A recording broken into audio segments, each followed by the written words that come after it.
नमस्कार, प्रणाम, जय हिंद फ्रेंड्स। मैं प्रभाकर सर और आप देख रहे हैं Prabhakar academy YouTube channel. Friends, इस वीडियो में हम लोग डिस्कस करेंगे उत्तर प्रदेश बीटीसी परीक्षा के चतुर्थ सेमेस्टर के प्रीवियस ईयर क्वेश्चन को फ्रेंड्स, जो कि सष्टम प्रश्न पत्र हिंदी कराएगा 2022 में जो पूछा गया था उसको। फ्रेंड्स, ये वीडियो आपके लिए बहुत ही हेल्पफुल होने वाली है अगर आप एग्जामिनेशन देने जा रहे हैं बीटीसी फोर्थ सेमेस्टर का। इसलिए वीडियो को स्किप न करते हुए पूरा देखिएगा और चैनल पर पहली बार विजिट करें चैनल सब्सक्राइब करते हुए बेल आइकन को प्रेस कर लीजिएगा फ्रेंड्स, जिससे कि आपके पास लेटेस्ट अपडेट पहुंचती रहे फ्रेंड्स। इसके पहले भी वीडियो प्रोवाइड कराई गई हैं, अगर उसको आपने नहीं देखा है प्रभाकर एकेडमी यूट्यूब चैनल पर प्लेलिस्ट बना दी गई फ्रेंड्स, वहाँ से विजिट करके सारे वीडियो को देख लीजिएगा फ्रेंड्स। अगर सारे वीडियो को देख लेते हैं तो आपका बीटीसी फोर्थ सेमेस्टर में 90+ % गेन करेंगे फ्रेंड्स। आइए वीडियो की शुरुआत करते हैं, ध्यान से देखिएगा फ्रेंड्स। वस्तुनिष्ठ प्रश्न में फर्स्ट नंबर क्वेश्चन क्या पूछा गया था फ्रेंड्स, चांद का मुंह टेढ़ा है रचना है।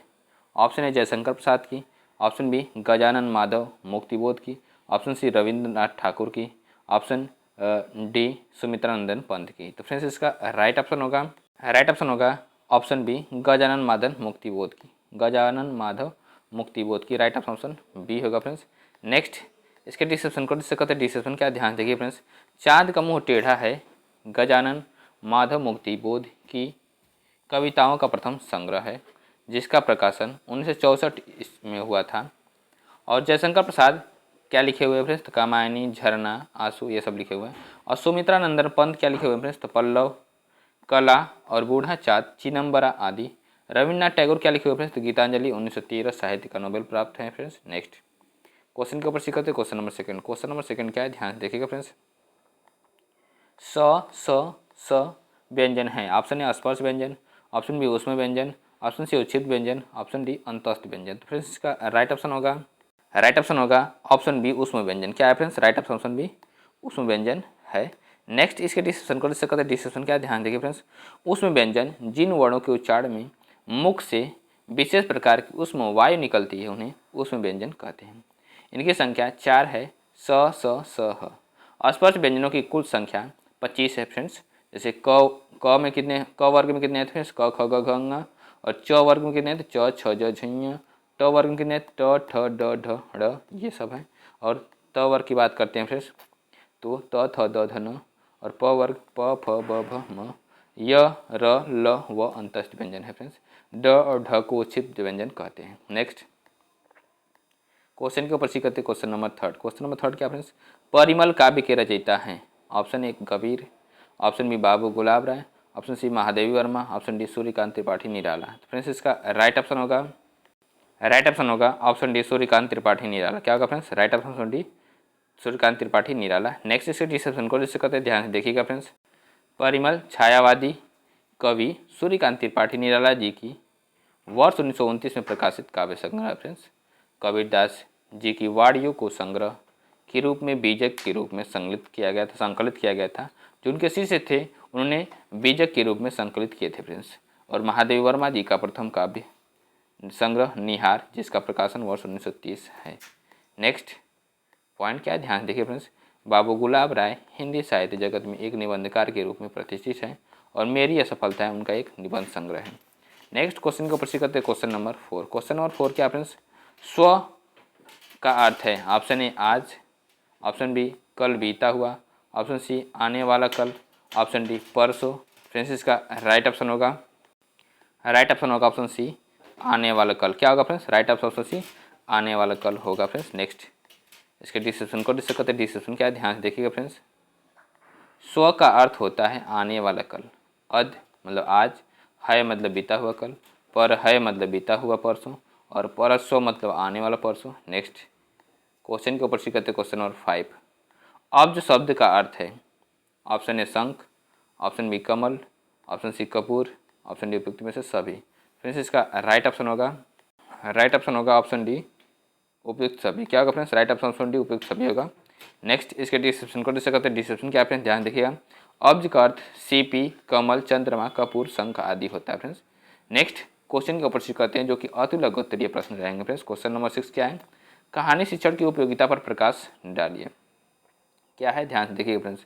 कहानी शिक्षण से बच्चों के सामान्य ज्ञान, तर्क, विवेक, संकल्पना एवं कल्पना शक्ति में अभिवृद्धि होती है। बालक छोटी छोटी कहानियों के माध्यम से जगत के जीव जंतुओं के नाम, गुण, अवगुण तथा स्वभाव से परिचित हो जाते हैं। नेक्स्ट क्वेश्चन को प्रश्न करते क्वेश्चन नंबर 7। क्वेश्चन नंबर 7 क्या है? विद्या शब्द पर संस्कृत भाषा में 2 वाक्य लिखिए। विद्या शब्द पर संस्कृत भाषा में 2 वाक्य क्या है? ध्यान से देखिएगा फ्रेंड्स। विद्या ददाति विनयम, विनयम विनया ददाति पात्रम पात्रताम, और पात्रत्वा द्वानम प्रोति धनार्दम तत्सुखम। नेक्स्ट क्वेश्चन को प्रश्न करते ध्यान से देखिएगा फ्रेंड्स। इसका अर्थ क्या फ्रेंड्स? कि विद्या विनय का उपहार देती है, विनय से पात्रता आती है और पात्रता से धन प्राप्त होती है, धन से धर्म प्राप्त होता है, धार्मिकता से सुख प्राप्त होता है। नेक्स्ट क्या है फ्रेंड्स? आयु कर्म च विद्या च वित्त विधन मेव च पंचतैनी विलिक्ष में गर्भस्थ स्वय देहिन। मतलब क्या है फ्रेंड्स? ध्यान से देखिएगा कि जीवन, कर्म, विद्या, धन और मृत्यु से ये 5 वस्तुएं गर्भस्थ बच्चों के लिए ही निश्चित की जाती हैं। नेक्स्ट क्वेश्चन को प्रश्न करते क्वेश्चन नंबर 8। क्वेश्चन नंबर 8 क्या है फ्रेंड्स? हिंदी गद्य की 3 विधाओं के नाम लिखिए। हिंदी गद्य साहित्य की विभिन्न विधाएं हैं, जिनमें से नाटक, एकांकी, उपन्यास, कहानी, निबंध और आलोचना प्रमुख हैं। नेक्स्ट क्वेश्चन को प्रश्न करते फ्रेंड्स क्वेश्चन नंबर 9। मौन पाठन के उद्देश्य क्या है? मौन वाचन के, जो मौन वाचन या मौन पाठन दोनों एक ही होता है फ्रेंड्स। उद्देश्य क्या है? ध्यान से देखिए फ्रेंड्स। तथ्यों के स्मरण शक्ति में विकास करना, सेकंड बोध ज्ञान की गति में वृद्धि करना, और थर्ड पढ़े गए वाक्यांश के समझने की क्षमता उत्पन्न करना। फोर्थ क्या फ्रेंड्स? पढ़ने की गति को तीव्र करना, और फिफ्थ क्या है? विद्यार्थियों में शब्द तथा सूक्ति भंडार में वृद्धि करना। सिक्स्थ नंबर क्या है? मौन वाचन से पढ़ने की गति में वृद्धि होती है और यह शब्दावली को विकसित करने तथा भाषा की समझ को बेहतर बनाने में मदद करता है। नेक्स्ट, जब व्यक्ति मौन वाचन में कुशल हो जाता है तो उसका आत्मविश्वास बढ़ जाता है। नेक्स्ट क्वेश्चन को प्रश्न करते क्वेश्चन नंबर 10। क्वेश्चन नंबर 10 क्या फ्रेंड्स? विद्या धर्मेण शोभते। सूक्ति का हिंदी में अर्थ क्या है फ्रेंड्स? विद्या धर्मेण शोभते। विद्या धर्म से शोभा प्राप्त करती है। विद्या धर्म से शोभा प्राप्त करती है। नेक्स्ट क्वेश्चन को प्रश्न करते क्वेश्चन नंबर 11। अभितः शब्द का वाक्य में प्रयोग हो कीजिए। तो अभितः का अर्थ होता है चारों तरफ, चारों ओर से, पूर्णतः, शीघ्रता से आदि। वाक्य प्रयोग क्या फ्रेंड्स? विद्यालयम अभितः वृक्षा सन्ति। अनुवाद क्या है? विद्यालय के दोनों ओर वृक्ष हैं। नेक्स्ट क्वेश्चन क्या? ध्यान देखिए फ्रेंड्स। अति लघु उत्तरीय प्रश्न। महादेवी वर्मा की साहित्यिक परिचय लिखिए। महादेवी वर्मा जो है उनकी साहित्यिक परिचय लिखना है। क्वेश्चन नंबर 12 है, महादेवी वर्मा का साहित्यिक परिचय क्या है? ध्यान देखिए फ्रेंड्स। पीड़ा की गायिका अथवा आधुनिक युग की मीरा के नाम से सुप्रसिद्ध हिंदी साहित्य के छायावाद युग के 4 स्तंभों में से एक महादेवी वर्मा जी के मैट्रिक उत्तीर्ण करने के पश्चात ही काव्य रचना प्रारंभ कर दी थी। करुणा एवं भावुकता उनके व्यक्तित्व के अभिन्न अंग थे। उनके द्वारा रचित काव्य में रहस्यवाद, वेदना एवं सूक्ष्म अनुभूतियों के कोमल तथा मर्मस्पर्शी भाव मुखरित हुए हैं। नेक्स्ट क्वेश्चन को प्रश्न करते ध्यान से देखिएगा फ्रेंड्स। इनके काव्य में संगीतात्मक एवं भाव तीव्रता का सहज तथा स्वाभाविक समावेश मिलता है। इनकी रचनाएं सर्वप्रथम चाँद नामक पत्रिका में प्रकाशित हुई। इन्हें मंगला प्रसाद पुरस्कार, पद्म विभूषण तथा ज्ञानपीठ पुरस्कारों से नवाजा गया। कविता संग्रह, निहार, रश्मि, नीरजा, सांध्य गीत, यामा, दीपशिखा आदि। गद्य रचनाएं क्या फ्रेंड्स? अतीत के चलचित्र, स्मृति की रेखाएं, श्रृंखला की कड़ियाँ आदि। नेक्स्ट क्वेश्चन को प्रश्न करते क्वेश्चन नंबर 13। क्वेश्चन नंबर 13 क्या है? जीवन एवं आत्मकथा में अंतर स्पष्ट कीजिए। जीवनी तथा आत्मकथा में अंतर क्या है? ध्यान से देखिए फ्रेंड्स। क्वेश्चन नंबर 13 है, जीवनी क्या होती है? तो जीवनी का शाब्दिक अर्थ है जीवन की व्याख्या करना। यह एक ऐसी गद्य विधा है जो काल्पनिक न होकर के सत्य कथा पर आधारित होती है और जीवनी में संबंधित व्यक्तित्व के जन्म, कार्य, संबंध, शिक्षा, मृत्यु आदि बुनियादी तथ्यों को शामिल किया जाता है तथा अन्य साहित्यिक तथा सामाजिक उपलब्धियों का वर्णन मिलता है। नेक्स्ट पॉइंट क्या है? ध्यान से देखिएगा फ्रेंड्स। जीवनी विशेषतः उस व्यक्ति के बारे में लिखी जाती है जिसमें चारित्रिक विशेषताएं हो या लोग उस व्यक्ति के जीवन से प्रेरणा ले सके। जीवनी का एकमात्र लक्ष्य तथा एवं घटनाक्रम का प्रमाण देना होता है। जीवनी वस्तुनिष्ठ प्रकृति की होती है। आत्मकथा क्या फ्रेंड्स, तो ध्यान से देखिएगा। आत्मकथा के लेखक में लेखक स्वयं के व्यक्तित्व का वर्णन करता है, जिसके अंतर्गत अपने जीवन पर आधारित घटना विशेष का वर्णन करता है। आत्मकथा में लेखक निष्पक्ष भाव से स्वयं के जीवन के अनुभव का वर्णन करता है। नेक्स्ट पॉइंट क्या है, ध्यान देखिए फ्रेंड्स। आत्मकथा में लेखक स्वयं के जीवन की निजी जानकारियों से जुड़े घटनाक्रम का वर्णन करता है, इसलिए आत्मकथा अधिक विश्वसनीय होती है। आत्मकथा आत्मिक या आत्मनिष्ठ प्रकृति की होती है। आत्मकथा में लेखक स्वयं के जीवन की आत्मसलोचना करता है। आत्मकथा जीवनी में अंतर, आत्मकथा और जीवनी में अंतर क्या है, ध्यान से देखिएगा फ्रेंड्स। आत्मकथा में लेखक स्वयं अपने जीवन के अनुभव का वर्णन करता है। जीवनी में किसी महान पुरुष या व्यक्ति के जीवन की महत्वपूर्ण घटनाओं का वर्णन किया जाता है। आत्मकथा स्वरचित होती है, जबकि जीवनी पररचित होती है। पररचित मतलब दूसरे के द्वारा रचित। आत्मकथा में तथ्यात्मक सत्यता होती है, जीवनी में काल्पनिकता। आत्मकथा में स्वयं के गुण अवगुण का वर्णन है, जबकि जीवनी किसी और के बारे में उसके गुण अवगुण का वर्णन है। नेक्स्ट क्वेश्चन के ऊपर से करते क्वेश्चन नंबर 14। क्वेश्चन नंबर 14 क्या फ्रेंड्स, छात्रों के लिए समाचार पत्र का नित्य पठन क्यों आवश्यक है। छात्रों में दैनिक जागरूकता, देश दुनिया में दिन प्रतिदिन घटने वाली घटनाओं जैसे खेल, राजनीति, सिनेमा तथा अन्य स्थानीय तथा राष्ट्रीय स्तर पर जुड़ी घटनाओं के प्रति जुड़े रहने तथा उनकी तथ्यात्मक जानकारी के लिए छात्रों का समाचार पत्र पढ़ना आवश्यक माना जाता है। छात्रों का प्रतिदिन समाचार पत्र पढ़ना उनके सामान्य ज्ञान तथा शब्दकोशों की संख्या में वृद्धि करता है। नेक्स्ट क्वेश्चन के ऊपर से करते ध्यान देखिएगा फ्रेंड्स। सामान्यतः समाचार पत्र का प्रतिदिन पढ़ना सिर्फ छात्रों के लिए ही नहीं, अपितु एक सामान्य व्यक्ति, राजनेता, अभिनेता, कोई भी सेलिब्रिटी हो, सभी के लिए आवश्यक माना जाता है।